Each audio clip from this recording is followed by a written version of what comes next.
West Virginia captured my heart at age 20 when I went down to volunteer with a flood relief program in 1978, which is very much in my mind because we actually had the worst flooding in my state in 100 years.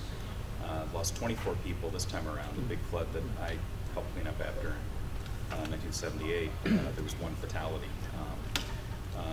But I think I also, that was an opportunity to recapture some rural roots. My parents grew up in very, very small town Iowa, 354.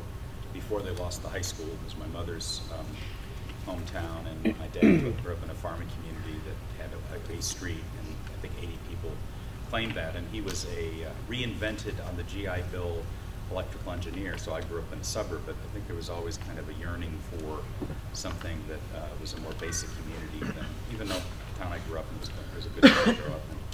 So something hit me when I was 20 and took a year off from college, and I didn't settle back in West Virginia for good until 1987, but I've been on Big Ugly Creek, which is the little community center we run is the only public building for a half-an-hour drive in any direction.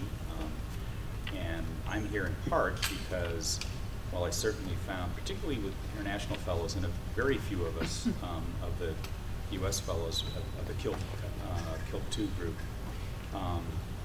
for the most part, when people talk about community development, they're very urban models, and we might have a little rural caucus over in the corner.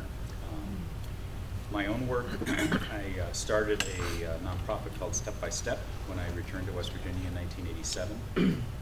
And we've had two main threads. One is working with very marginalized communities to figure out how to support their kids and make those good places to grow up. So we try and work in communities from Big Ugly Creek, where I live, to the Buffalo Creek area, which is the site of a horrendous massacre of a company genuinely engineered flood. There was a terrible flood in 1972.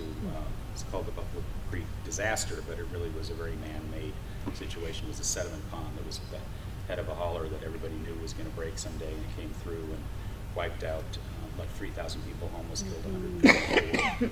It's interesting. They say this is the worst flood in 100 years in West Virginia. But 124 people were killed in that, and they sort of began because the company clearly produced that. That's not mentioned in the media, national or our state media. So one strand is very much tied in with how to work with both very rural communities, and we also have some inner city partners. We're working with housing developments in our state capital, Charleston, on how to follow the kids from birth through independent adulthood. And then the other strand that has been really central has been around youth and parent and family rights. My nonprofit, I started as a writing group of kids in foster care back in 1988, and child welfare rights, disability rights, whatever the people we were working with, issues, there were kids that were dealing with whether or not to come out in their rural high schools back in the late 80s and early 90s, and very different set of circumstances than working with young people on LGBTQ rights these days. And then I've got several college students in Vistas that are in the thick of some of the racial justice issues on campus these days too. And that thread,